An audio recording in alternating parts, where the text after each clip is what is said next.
Assalamualaikum warahmatullahi wabarakatuh. Semangat pagi dan selalu semangat. Baiklah siswa-siswaku sekalian, bahwa di semester 1 tahun ajaran 2022-2023 ini kita akan membahas mengenai pembelajaran pertama adalah mengenai disintegrasi bangsa di Indonesia pada tahun 1948 sampai dengan tahun 1965. Kita dimulai dengan pengertian dari disintegrasi dan juga faktor terjadinya disintegrasi bangsa. Disintegrasi bangsa adalah memudarnya kesatu paduan antar golongan dan kelompok yang ada dalam suatu bangsa yang bersangkutan. Faktornya adalah retaknya hubungan toleransi antar golongan, ketiadaan rasa menghargai terhadap keragaman yang bersifat heterogen, tidak adanya kesadaran masyarakat terhadap ancaman dan gangguan dari luar, adanya ketidakpuasan terhadap ketimpangan hasil-hasil pembangunan dan kesejahteraan lainnya. Disintegrasi bangsa. Pasca Indonesia merdeka di tahun 1945, tidak serta-merta kehidupan bangsa Indonesia menjadi lebih baik. Hal ini diakibatkan oleh berbagai macam pemberontakan, yaitu berbagai macam perselisihan, kemudian juga yang dapat mempengaruhi terhadap kehidupan politik dengan munculnya kelompok-kelompok yang ingin lepas dari NKRI. Hal ini menambah beban terhadap pemerintah. Kemudian juga kita dapat lihat pada tahun 1955, aliran politik besar yang sama-sama saling bersaing antar partai, yaitu politik itu diantaranya, partai-partai politik itu diantaranya adalah Partai Nasional Indonesia, kemudian juga Nahdlatul Ulama dan Majelis Syuro Muslimin Indonesia, dan Partai Komunis Indonesia, serta Sosialis Demokrat. Kelompok yang berusaha mengontrol sistem sosial untuk keuntungannya dan juga sukar melepas posisi atau kedudukannya sehingga menahan suatu proses perubahan. Itu adalah pasca Indonesia merdeka di tahun 1945. Baiklah, kita mulai dari peta konsep ini tentang disintegrasi dibagi dalam kurun waktu 3 masa, yaitu revolusi fisik pada tahun 1945 sampai dengan tahun 1949. Munculnya gerakan PKI di Madiun, bahkan mendirikan Soviet Republik Indonesia. Kemudian juga dari golongan agama lainnya, maka munculnya Darul Islam Tentara Islam Indonesia.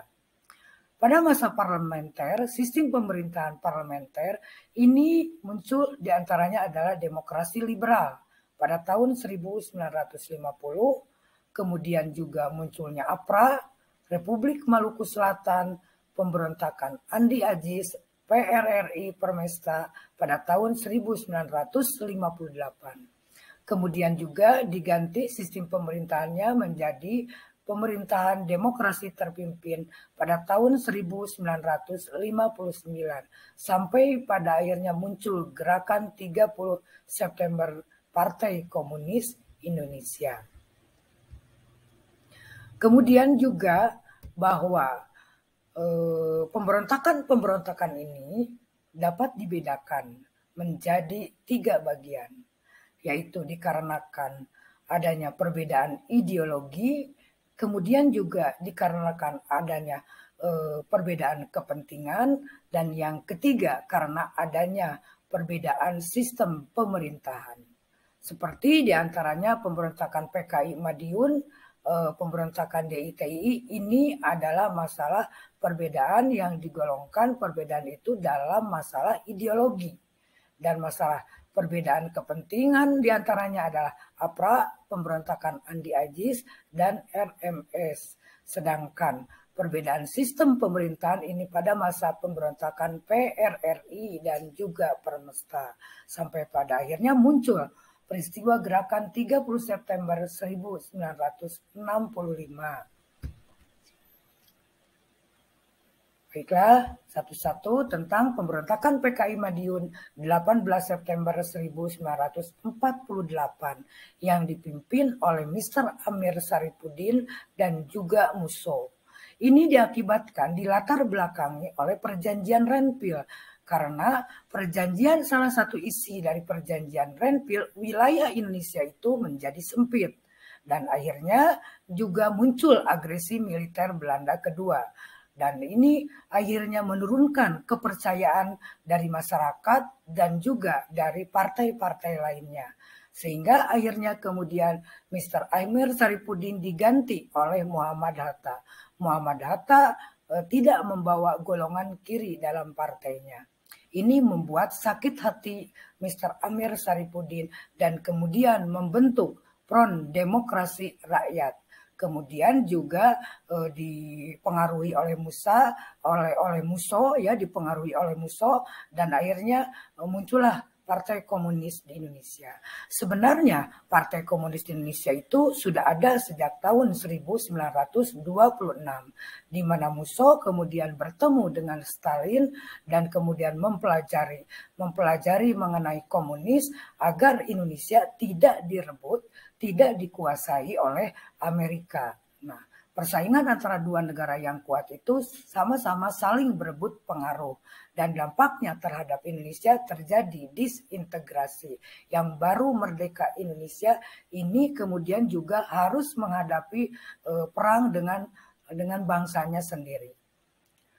Bagaimana aksi dari pemberontakan PKI Madiun itu?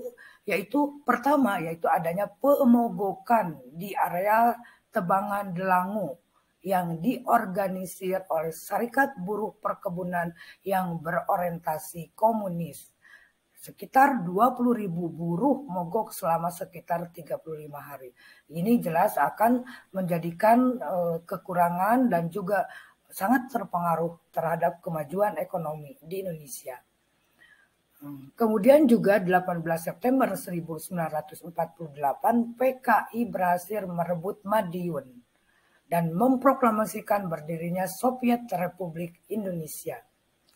19 September 1948 PKI menguasai markas CPM Siliwangi, markas SPDT, STM, tangsi polisi, dan juga menangkap para perwira TNI Angkatan Darat, dan RRI dijadikan siaran propagandanya Partai Komunis Indonesia. Bagaimana akhir dari konflik ini? Akhir dari konflik ini bahwa kekuatan pasukan pendukung Musso digempur dari dua arah, barat dan juga timur. Ini atas perintah dari Kolonel Gatot Subroto. Sampai pada akhirnya akhir bulan November 1948 seluruh pimpinan dan pasukan pendukung Musso tewas atau dapat ditangkap. 11 pimpinan kelompok kiri termasuk Mr. Amir Saripudin, mantan Perdana Menteri ini, kemudian dieksekusi pada 20 Desember 1948. Konflik lainnya yang terjadi adalah dalam masalah agama. Darul Islam Tentara Islam Indonesia pada tahun 1949. Pada zaman Jepang, Kartosuwiryo ini aktif di Majelis Syuro Muslim Indonesia dan merupakan tokoh yang sangat disegani untuk mewujudkan negara kesatuan Republik Indonesia ini. Nah, Kartosuwiryo itu menghendaki dan mencita-citakan bahwa negara ini adalah negara Islam. Dan kemudian juga pada tanggal 7 Agustus 1949, Kartosuwiryo memproklamasikan berdirinya negara Islam Indonesia. Dalam isi perjanjian Renville terjadi adanya kekosongan kekuasaan di Jawa Barat karena tentara di Indonesia itu meninggalkan Jawa Barat karena akan diisi oleh sekutu. Hal ini yang mengakibatkan ketidaksetujuan Kartosuwiryo agar Jawa Barat tidak diduduki oleh tentara Belanda. Kemudian juga dalam hal ini Kartosoewirjo berarti ini tidak mendukung terhadap pemerintah, maka kemudian diadakan pendekatan terhadap Kartosoewirjo. Tetapi pendekatan-pendekatan itu sama sekali tidak berhasil. Kekeh bahwa ya negara Islam Indonesia itu harus didirikan. Pemerintah kemudian mengadakan operasi militer pada tahun 1960. Dilakukan operasi pagar betis di Gunung Geber, yaitu di wilayah Majalaya, oleh pasukan TNI bersama rakyatnya. Kartosoewirjo terkurung dan kemudian tertangkap di puncak Gunung Geber pada 4 Juli 1962 dan kemudian dijatuhi hukuman mati. Pemberontakan lainnya diantaranya adalah pemberontakan Amir Patah, Darul Islam Tentara Islam Indonesia di Jawa Tengah pada tahun 1949. Terdapat persamaan ideologi antara Amir Patah dengan Sekar Marijan Kartosoewirjo. Akibat dari persetujuan Renville ini adanya kekosongan kekuasaan yaitu di Tegal dan Brebes. Pasukan Hizbullah yang tidak mau di TNI-kan segera mengambil alih. Ketika pasukan TNI kembali ke Jawa Barat, ke Jawa Tengah, diadakan pendekatan, bahkan Amir Patah dijadikan koordinator. Tetapi kemudian ada utusan dari Kartosoewirjo bahwa Amir Patah akan dijadikan panglima tentara di Jawa Tengah. Karena adanya ketidaksepahaman dengan pemerintah, maka lebih condong untuk memilih menjadi anggota dari Darul Islam Tentara Islam Indonesia dan kemudian memproklamirkan berdirinya NII di Jawa Tengah pada 28 April 1949. Sejak itu terjadi konflik terbuka. Tapi dalam hal ini perjuangan Amir Patah tidak berlangsung lama karena masyarakat di wilayah terutama Tegal dan Brebes sama sekali tidak mendukungnya. Kemudian ada pemberontakan lainnya yaitu pemberontakan Andi Aziz pada tahun 1950. Ini adalah mantan perwira KNIR dan mantan perwira KNI dan baru diterima masuk ke dalam APRIS. Andi Aziz beserta pengikutnya ingin mempertahankan negara Indonesia Timur. Selain itu, hal ini juga dilatar belakangi oleh penolakan terhadap masuknya anggota TNI ke dalam bagian APRIS. Pertempuran terjadi di bawah pimpinan Kolonel Kawilarang untuk menumpas gerombolan dari Andi Aziz ini. Kesepakatan hasil perundingan dengan pihak Kenil tahun 1953, Andi Aziz karena tidak mendapat kesepakatan, maka pada tahun 1953 Andi Aziz dijatuhi hukuman 15 tahun penjara. Bagaimana dengan Darul Islam Tentara Islam di Aceh pada tahun 1953? Ini bergabung dengan DITII Jawa Barat karena persamaan ideologinya. Ini diakibatkan oleh ketidakpuasan Aceh terhadap kebijakan pemerintah. Karena daerah istimewa Aceh diubah menjadi salah satu keresidenan di bawah Sumatera Utara.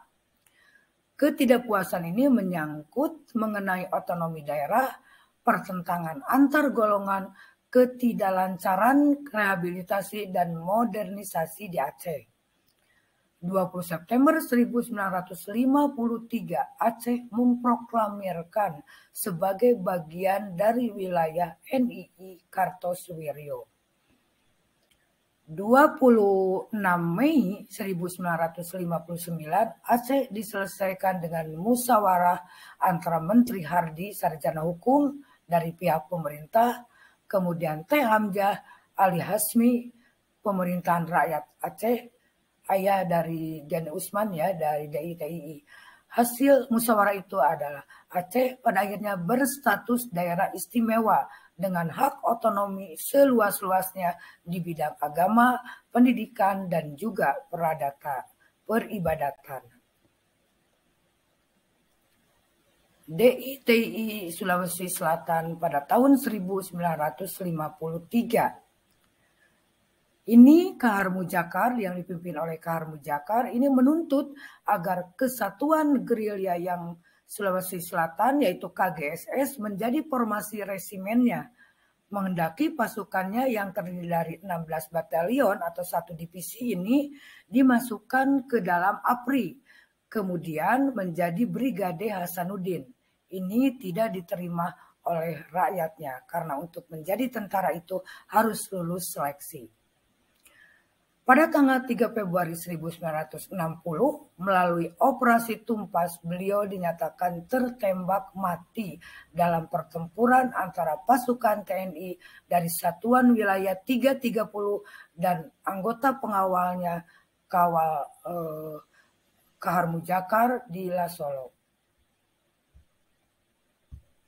Kita teruskan.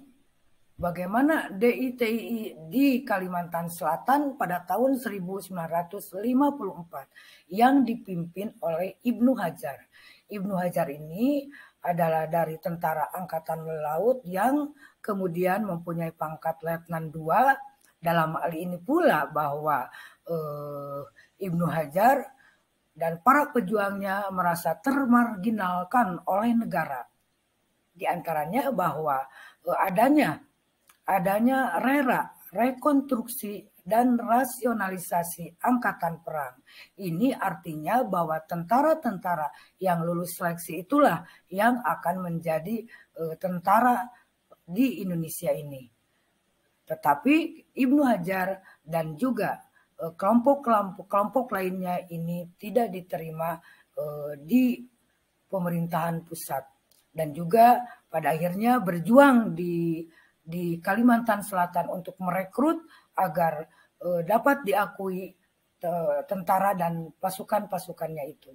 Ini menentang terhadap pemerintah dikarenakan Ibnu Hajar ini pada akhirnya bersatu dengan DITI Jawa Barat.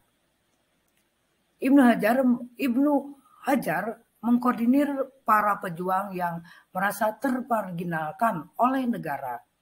Kemudian juga aksinya merampok gudang senjata milik TNI, merebut berbagai senjata dan amunisi, kemudian ketika digempur lari ke pedalaman Gunung Meratus untuk menyusun strategi dan kekuatan. Akhir tahun 1954, Ibnu Hajar memilih untuk bergabung dengan pemerintahan Darul Islam Tentara Islam Indonesia dan juga dijadikan panglima di Kalimantan. Kemudian pemberontakan lainnya adalah pemberontakan Angkatan Perang Ratu Adil yang dipimpin oleh Kapten Raymond Westerling. Tujuannya adalah untuk mempertahankan adanya negara-negara federal dalam Republik Indonesia Serikat yang dipimpin oleh Soekarno. Kemudian juga mengultimatum pemerintah yang menuntut agar pemerintah Republik Indonesia menghargai negara-negara bagian, terutama negara Pasundan, serta pemerintahan Republik Indonesia Serikat harus mengakui Angkatan Perang Ratu Adil sebagai tentara Pasundan. Akhirnya, untuk mencegah terjadi tindakan Westerling, tanggal 10 Januari 1950, Muhammad Hatta sebagai Wakil Presiden RI mengeluarkan perintah penangkapan terhadap Westerling. Westerling pun kemudian terpaksa lari ke Belanda dan secara resmi tidak ada lagi operasi pada Februari 1950. Ini bila berkenan bahwa disajikan tentang operasi Pagar Betis. Bagaimana Kartosuwiryo ditangkap di Gunung Geber Majalaya oleh TNI dan kemudian bersalaman dengan Letnan Suhada, bahwa bagaimanapun juga beliau harus menghormatinya karena ini adalah tokohnya Masumi di Indonesia pada waktu masa pemerintahan Jepang. Sekian saja untuk sementara mengenai faktor-faktor disintegrasi, kemudian macam apa saja ya tentang disintegrasi ini. Ini tadi sudah dikatakan bahwa adanya tiga perbedaan. Ada perbedaan ideologi, ingat ya, ada perbedaan kepentingan dan juga ada perbedaan sistem pemerintahan. Cukup sekian saja untuk sementara, nanti akan kita teruskan adanya yang menginginkan lepas dari negara Republik Indonesia. Mudah-mudahan pembahasan ini dapat dimengerti dan dipahami, kemudian nanti kita akan diskusi untuk mengerjakan tugas-tugas. Baik, cukup sekian saja. Assalamualaikum warahmatullahi wabarakatuh.